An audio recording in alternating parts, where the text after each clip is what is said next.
I want to just remind everyone, we are here in an extraordinary place. A few years ago, it would have been unthinkable that a prosecutor would be on television talking about not one but two federal cases against a former president.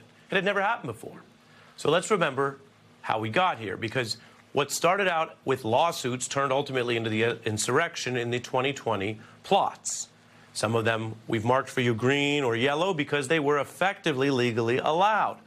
But as Trump got more desperate and those things didn't work, when you get to the Congress overturning votes, the requests on Pence, the aborted plan to have a military plot or coup, and then ultimately the final arrow we all know, the illegal sabotage of January 6th, those were the plots that accrued. And Smith ultimately was tapped as one of these special counsels with extra independence to pursue them. And as you know, I'll remind you, as we plotted this, he indicted many of them and won convictions against, we saw at the state level, over the overlapping plots. The federal cases, of course, were truncated by the Supreme Court.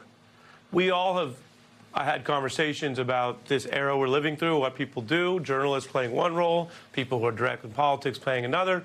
And I thought it was interesting to hear someone like him who's faced these threats, who I'll just share briefly. When I was in the courtroom for the case on the Jan 6 issues in federal D.C., and he was on one side. I remember Todd Blanche was on the other with that team, and I'm watching them. And it was the largest security retinue I'd ever seen for a non-attorney general, for any prosecutor. And it spoke to the fact that even in the sanctum of that highly fortified federal D.C. courtroom, to say nothing of how he moved around the country, there was tremendous threat and protection for that threat. And so now he faces these other risks. And I give that context to listening to him tell Nicole this. Anyone can put anything on you, but you have a choice about the attitude you take. For me, and I think a lot of the people that I've worked with, our view is I want to behave now in a way that my kids will be proud. Yeah. I want to act in a way that when I'm retired, I look back on this time and say, I did things right. I think a lot of people relate to that, and I think it's understandable. And I think if we start aligning actions with our beliefs, it's a huge, huge step. I think one of the things I've seen, which is the sort of journey I've been on, is, you know, with me being targeted by the president, you get to find out who's who, right? You get to find out who runs toward the fire, who kind of backs away. It's difficult in the moment, but I think for the future, that's going to be really helpful to know. Are you afraid to be speaking out? No, not at all. I am not going to be intimidated.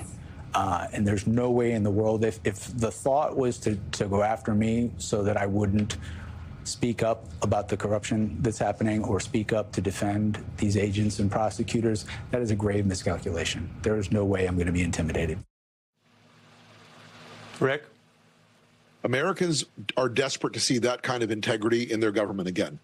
That kind of modest humility about who he is, coupled with absolutely ironclad courage. It's something Americans, I think, are desperate to see.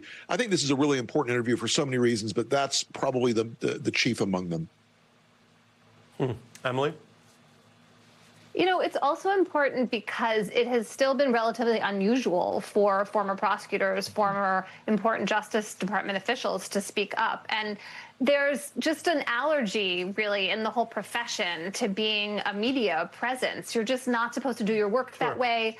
What you say in court is supposed to speak for you. But I think Rick is right. These voices are really important right now, and having a television interview is the vehicle that allows a lot of people to see, you know, what you have to say in this moment. And so I wonder if Jack Smith, you know, presenting in this way will also open the door to more former Justice Department officials and FBI folks to come forward in the same way. Well, Emily, you know you can't take a lawyer seriously if they want to be on TV. Present company accepted, Ari? Well, that's the joke. I think that you're exactly right about what I would call traditional legal culture, especially at Main Justice, at DOJ. And a lot of those folks come out of that. And then Nicole and I discussed this earlier. He's also come around. I think you're right. I mean, I'm analyzing something that we're a part of because he chose to speak to our colleague because he respects her show, because I could tell the audience the interview requests have been in for Jack Smith from everyone, print, television, everyone, and this is where he came. But having said that, he clearly wants to reach people in this medium, which was anathema to him for most of his DOJ career. So he alluded to, he said directly things are changing and you got to reach people where they are, and he wants the facts to get out there. And we are a phone video world. We are not just a long DOJ report world, let alone, reading print newspapers every day. The world's changing before our eyes, and Trump has obviously mastered the propaganda side. So I think that's really interesting. He said so much I want to show before I lose both of you. The other thing he said about the DOJ's process itself breaking down under the basically impossible demands of Bondi and now acting AG Blanche. Take a look. One of the problems right today, besides the retribution prosecutions, is that the Justice Department can't do its job, right? If you go to court... Explain that. Well, if you go to court and the judges don't trust you, you can't do the basic things that you need to do to represent the American people in court. And we have seen judges across the country say they can't trust prosecutors anymore. And that has such a cascading effect on any sort of case.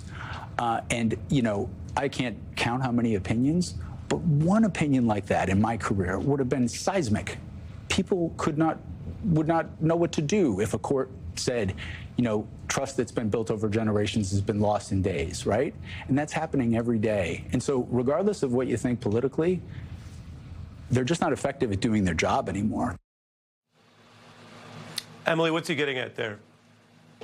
Well, he's talking about, something that's foundational to the rule of law that judges and lawyers sometimes call the presumption of regularity. And what that is like you go to court, you represent the government, the judge is going to trust how you represent the facts. They're going to assume that you are telling the truth, you are dependable.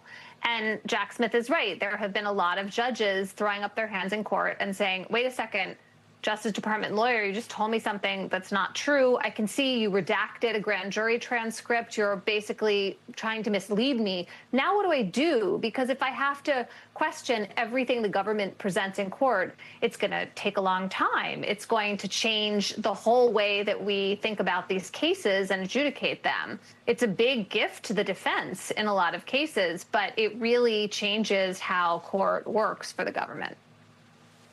Yeah, and it's a point that's completely nonpartisan, Rick. I'm running over on time, but it's about something that you and others have diagnosed. The first order Trump problems seem to be all about him.